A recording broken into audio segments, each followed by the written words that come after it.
Good morning guys, chemistry class में आपका स्वागत है। आज अपन नए टॉपिक के साथ में लास्ट क्लास तक अपन ने देख चुके थे what is matter, what are the forms of matter in which that exist in the nature. We have discuss the both form, pure and mixture form. In pure form that may be present in elemental form और compound form, और in mixture form that may be present in homogeneous mixture और heterogeneous mixture. Before this, we have discussed the dimension analysis and the fundamental units and unit measurement of now we discuss the laws of chemical combinations. Chemical combinations means होता है chemical changes during the chemical reactions uh, are proposed which are known as the laws of combinations या laws of chemical combinations. कि chemical process के time में, chemical changes के time में, जो भी कोई रिएक्शन के टाइम में जो भी कोई चेंजेस होता है उनको नोटिस अगर हम करते हैं तो उन सारी चीज़ों को हम क्या बोलेंगे, chemical laws of chemical combinations बोलते हैं, या फिर जनरल वर्ड्स में भी बोल सकते हैं कि rules for the chemical and physical changes during the reactions are known as the laws of chemical combinations. First, we want to discuss the law of mass conservation. Law of mass conservation given by Antony Lavoisier in 1789. First of all, we will discuss the law of mass conservation. Law of mass conservation given by Antony Lavoisier in 1789. What is the concept of this law? तो हम बोलेंगे कि mass conservation, इसका मतलब है reactions या chemical reactions के time में जो टोटल मास होगा वो क्या रहेगा, कांस्टेंट रहेगा, कंजर्व रहेगा, चेंज नहीं होगा. तो सबसे पहले हम थीम क्या है इसकी वो देखो. In any physical and chemical change the total mass of product is just equal to the total mass of reactant. इसका मतलब ये हुआ कि रिएक्शन स्टार्ट होने के टाइम में रिएक्टेंट का मास क्या था और प्रोडक्ट बनने के टाइम में उसका मास क्या है. दोनों मास को अगर हम मेज़र करते हैं तो वो बिल्कुल इक्वल आते हैं. या फिर अपन ये बोल सकते हैं कि जब भी कोई रिएक्शन क्लोज कंटेनर में करवाते हैं, close test tube close container में करवाते हैं, तो उसके टाइम में होने वाला जो चेंजेस होगा वो कंटेनर के अंदर ही रहेगा और उसके अंदर मास का क्या होगा, कोई भी लॉस नहीं होगा. तो फर्स्टली हम ये बोल सकते हैं कि मास जो होती है वो एक कांस्टेंट वैल्यू होती है. केमिकल चेंजेस के टाइम में सिर्फ उसकी क्या होती है, फॉर्म चेंज होती है. That can be change from one form to another form. Okay, matter can neither be create और nor be destroyed during the physical and chemical changes. It can be convert from one form to another form. That may be physical और chemical changes. Okay, कि reaction के time में जो भी हमने matter लिया है उसके अंदर फिजिकल या केमिकल चेंजेस होते हैं, ना कि उसका मास लॉस होता है. तो लॉ ऑफ मास कंजर्वेशन ये कहता है कि मास कांस्टेंट होता है और रिएक्शन के अंदर मास ऑफ रिएक्टेंट और मास ऑफ प्रोडक्ट हमेशा क्या रहता है, इक्वल रहता है. ये किसका लॉ है, लॉ ऑफ मास कंजर्वेशन का है. तो जब भी अपन किसी भी केमिकल रिएक्शन को बैलेंस कर रहे हैं तो उस टाइम हम अगर मास कंपेयर करना चाह रहे हैं तो दोनों तरफ मास इक्वल करके रिएक्शन को बैलेंस कर सकते हैं. लाइक एज पहली बात करते हैं अपन फिजिकल चेंजेस की. मेरे पास एक आइस पीस था सॉलिड स्टेट में, मैंने उसको हीट किया है, दैट कन्वर्ट इनटू वाटर या फिर लिक्विड के अंदर कन्वर्ट हो गया. तो आइस का वाटर के अंदर कन्वर्ट होना एक फिजिकल चेंज है, it is a physical changes.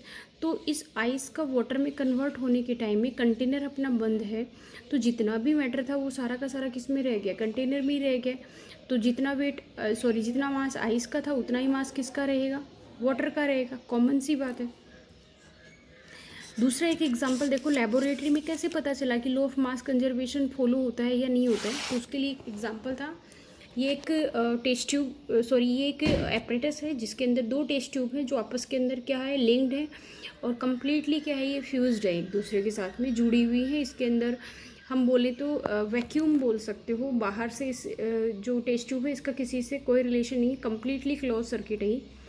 इसमें एक तरफ हमने लिया है NaCl सोल्यूशन, दूसरी तरफ हमने लिया है सिल्वर नाइट्रेट सोल्यूशन. जब इसको दोनों कंटेनर को एक साथ रखते हैं और हम वार्म करते हैं, इसको गर्म करते हैं, तो वार्म करने के साथ में इसमें क्या होती है, डिस्प्लेसमेंट रिएक्शन होती है. AgCl और NaNO3 बनता है. AgCl पहले दोनों सोल्यूशन कैसे थे, ये सिल्वर कलर का सोल्यूशन था और ये कैसा था, कलरलेस सोल्यूशन था. जब रिएक्शन हो जाती है तो इसके अंदर वाइट PPT एग्रीगेट हो जाते हैं. वाइट पीपीटी जमा हो जाएगा इसके अंदर, एग्रीगेट हो जाएगा नीचे। तो रिएक्शन से पहले इसका मास मेज़र करते हैं और रिएक्शन के बाद में मास मेज़र करते हैं, तो चेंजेस तो हुआ है, वो तो हमको क्लियरली दिख रहा है कि दोनों जो सोल्यूशन थे उसके अंदर एक सोल्यूशन की तरफ क्या आ गई है, वाइट पीपीटी आ गई है, that shows the chemical changes. और जब मास को हम क्या करते हैं, मेज़र करते हैं before the reaction and after the reaction, then we obtain that there is no change in mass. Okay, तो ये प्रूव करता है कि इसको मास कंजर्वेशन लॉ को। I again repeat the concept. According to the mass conservation law, mass is a constant value that can be converted from one form to another form. During the reaction, neither it create or nor be destroyed, but it can be changed from reactant to product or product to reactant. That depends on the nature of reaction. या फिर दूसरी language में बोलना चाहोगे तो ये बोल सकते हो, during a chemical reaction the total mass of reactant just equal to the total mass of product, either may be change via physical or chemical process. Okay, second जो लो है मेरे हिसाब से इसमें किसी को कोई दिक्कत नहीं होगी। और अगर इसका सिंपल एग्जांपल लेना चाह रहे हो तो आइस वाटर हो गया, या फिर सी, जैसे एक एग्जांपल अगर आप ये लेना चाहोगे C+O2, और ये क्या फॉर्म कर रहा है, CO2। कार्बन का जो मास होता है वो होता है 12, एक ऑक्सीजन का 16, तो दो का कितना हो गया 32, टोटल 44। यहाँ पे भी मास कितना है, टोटल 44। बिफोर द रिएक्शन 44 है, आफ्टर द रिएक्शन भी कितना है, 44 है। नेक्स्ट देखो, लॉ ऑफ कांस्टेंट कंपोजिशन या फिर definite proportion given by Proust in 1799। Constant composition या डेफिनेट प्रोपोर्शन लॉ क्या है, ये कहता है कि कोई भी कंपाउंड है, जैसे लाइक मैंने ये बोल दिया वाटर, तो वाटर बोलते ही आपके दिमाग में एक इंटेंशन आना चाहिए, compound which maintain the 2:1 of hydrogen and oxygen atom, कि एक कंपाउंड जिसके अंदर हाइड्रोजन और ऑक्सीजन का रेशियो 2:1 होता है, दैट इज H2O। जब भी मैं वाटर का फॉर्मूला बोलती हूँ तो हमेशा ही एक इंटेंशन आता है H2O। जब मैंने बोला कार्बन डाइऑक्साइड तो हमेशा फॉर्मूला आता है CO2। जैसे मैंने बोला अमोनिया तो हमेशा इंटेंशन आता है NH3। अगर मैंने वाटर एक से ज़्यादा अलग मेथड से बनाया है, मतलब अलग अलग, जैसे H2 + ½ O2 = H2O, तो भी वाटर का फॉर्मूला क्या आएगा, H2O। जैसे मैंने बना दिया ये CaOH का ट्वाइस, कैल्शियम हाइड्रोक्साइड, CaOH का ट्वाइस हीट किया है, इससे मैंने निकाला है CaO + H2O। मेरा कहने का मतलब है कि दूसरी मेथड से वाटर निकाला तो भी उसका फॉर्मूला क्या रहा है, H2O। ये रूल ये कहता है कि कोई भी कंपाउंड जो है, पहले अपन हिंदी में एक्सप्लेन कर रही हूँ इसको, कोई भी रूल जो है, इस रूल के अकॉर्डिंग कोई भी कंपाउंड का फॉर्मेशन अगर किसी भी प्रोसेस के थ्रू हुआ हो, उसके फॉर्मूले पे उसका कोई फ़र्क नहीं पड़ता है। ओके, तो इसको देखिए, it deals with the composition of different elements present in a compound. ये बताता है कि किसी भी कंपाउंड के अंदर एलिमेंट्स का जो कंपोजिशन होता है that always be constant, that never change with the method of preparation. According to this law, a pure chemical compound always contains the same element combined together in the same or definite proportion by the weight। और simple language में बोलना चाहो तो आप ये बोल सकते हो कि the chemical composition of A compound always a constant value that never depends on the methods of preparation. ठीक है, आप बोल सकते हो, I repeat my words, the composition of a compound always a constant value, it never depends on the methods of preparation because it always maintain the composition। कि किसी भी compound का जो फॉर्मूला होता है उसके अंदर जो रेशियो होता है वो का वही रहता है, किसी भी मेथड से बनाए वो चेंज नहीं होता है। लाइक एग्जांपल देखिए आप एक बार, एग्जांपल के अंदर देखो, it means the ratio of elements in A compound does not depends on the source by which the compound was obtain. कैसे, मैंने ये लिखा है कार्बन डाइऑक्साइड, हमेशा का इंटेंशन जाता है जिसमें कार्बन और ऑक्सीजन का रेशियो कितना आता है, 1:2 आता है।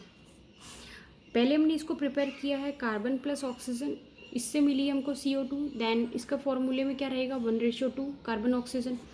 देन मैंने कैल्शियम कार्बोनेट को क्या किया है, हीट किया है, और ये कन्वर्ट किस में हो गया, CaO + CO2 के अंदर। तो इसमें भी जो CO2 आई है उसके अंदर इसका रेशियो कितना है, 1:2 है। इससे अलग भी किसी मेथड से अगर हम CO2 प्रिपेयर करते तो भी उसमें कार्बन और ऑक्सीजन का रेशियो कितना रहता, 1:2 रहता। तो आई होप आप लोग सेटिस्फाई हैं कि किसी भी एक कंपाउंड को एक से ज़्यादा मेथड से प्रिपेयर करें तो भी उसके केमिकल कंपोजिशन पे कोई फ़र्क नहीं पड़ता है, ठीक है। यानी कि किसी भी कंपाउंड का फॉर्मूला मेथड ऑफ प्रिपरेशन पे डिपेंड नहीं करके ऑलरेडी फिक्स होता है, वो का वही रहता है, चाहे वो कंपाउंड किसी भी मेथड से बनाए, चाहे एक से ज़्यादा मेथड से प्रिपेयर करो, चाहे उसी मेथड से करो। नेक्स्ट देखो, नेक्स्ट आएगा law of multiple proportion. Law of multiple proportion start करने से पहले मैं दोनों लॉज को रिपीट कर रही हूँ। मास कंजर्वेशन, रिएक्टेंट प्रोडक्ट दोनों का मास क्या होना चाहिए, कांस्टेंट होना चाहिए। During the reaction no mass should be loss, कि रिएक्शन के टाइम में आपको कोई भी मास को क्या नहीं करना है, लॉस नहीं करना है, टोटल मास कांस्टेंट रहता है, इसलिए उसको बोलते हैं लॉ ऑफ मास कंजर्वेशन। दूसरा आता है वो फिजिकल या केमिकल कोई भी चेंज हो सकता है, एग्जांपल हमने देख चुके हैं पहले।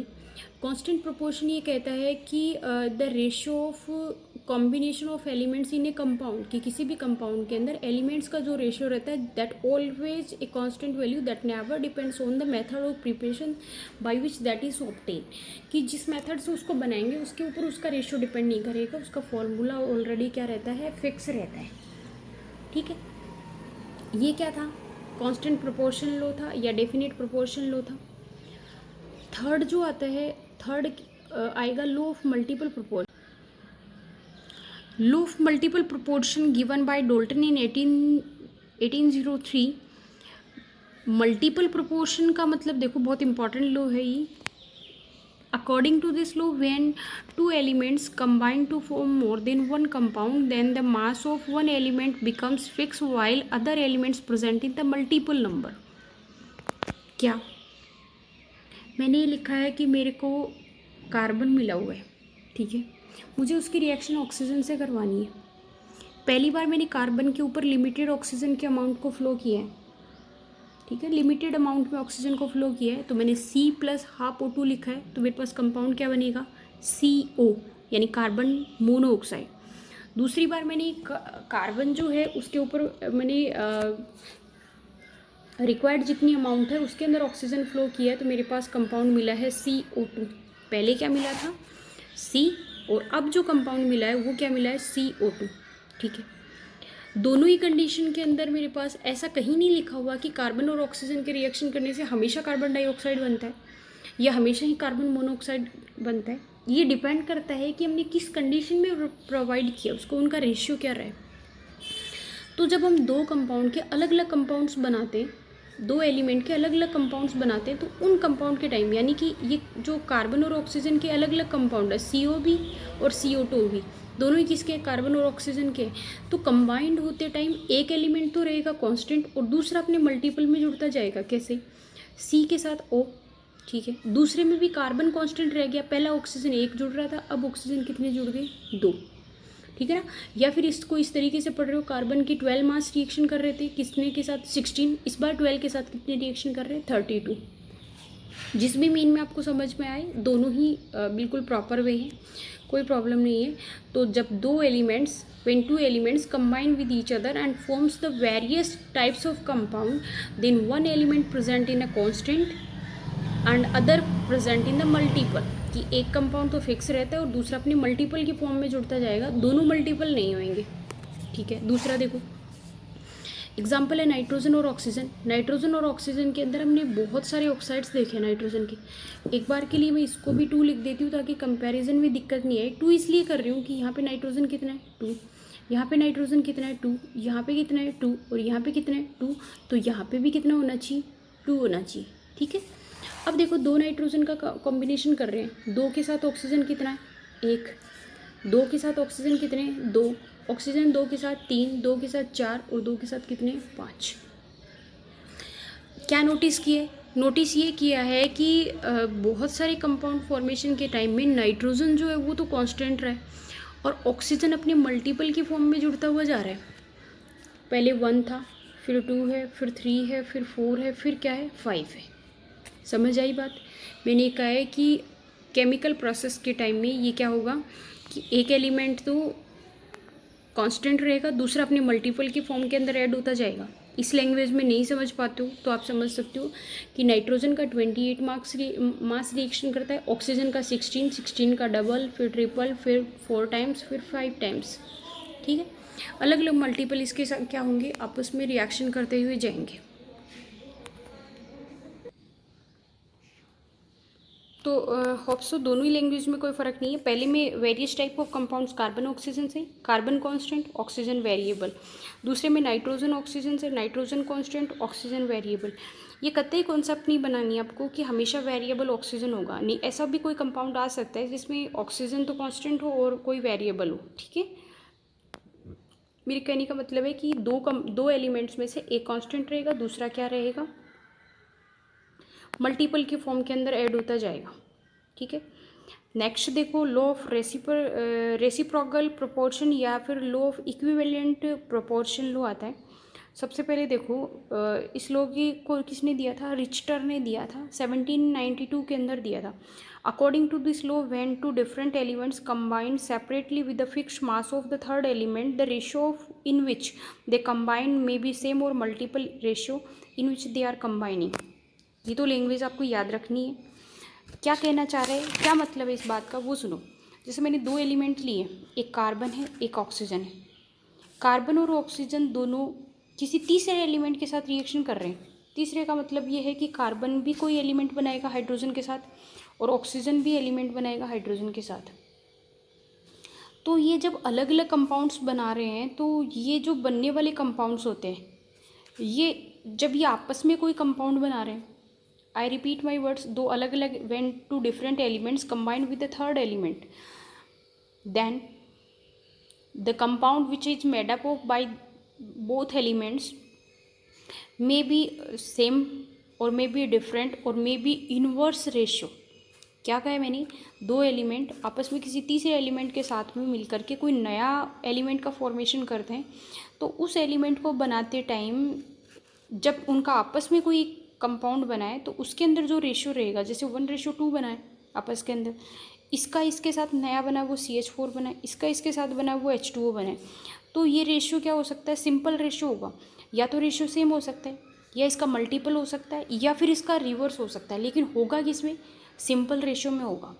तो जैसे ये 1:2 है, तो ये कितना आ गया, 1:4, 1 कॉन्स्टेंट रह गया, 2 का मल्टीपल कितना हो गया, 4, तो ये किस में आ गया, मल्टीपल की फॉर्म में। यहाँ पे आप रिपीट करोगे तो ऑक्सीजन और इसका देख रहे हो, ऑक्सीजन बाद में है, इसमें भी ऑक्सीजन बाद में है, तो कितना है, 2:1 है, यहाँ कितना है, 1:2 है, तो इसका क्या हो गया, रेसिप्रोकल हो गया, क्या हो गया, इन्वर्ट हो गया।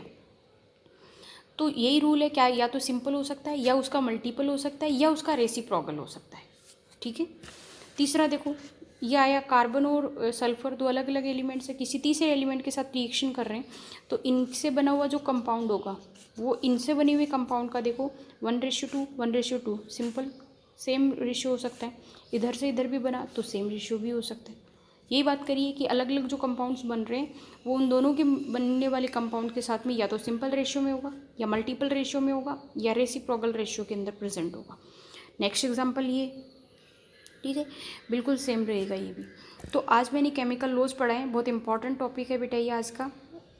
आपकी जो स्टैंडर्ड के हिसाब से, मेरे हिसाब से आज काफ़ी लेंदी हो जाएगा। इस चीज़ को आप फेयर फाइन नोट्स बनाएं, रिपीट करें, याद करें, बार बार इसको लर्न करते रहें, ताकि आप लोगों की अच्छे से अच्छी कमांड रहे टॉपिक पे। स्टार्टिंग अपना फर्स्ट ही है केमिस्ट्री के नाम पे, पहला ही चैप्टर पढ़ रहे हैं अपन। और एक सारे स्टूडेंट्स से बेटा रिक्वेस्ट है कि चैनल को प्लीज़ सब्सक्राइब करें और बेल आइकन दबाएं, ताकि जो नोटिफिकेशन मिल रहे हैं आपको पहले ही मिल जाएं। Thanks, have a nice day बेटा।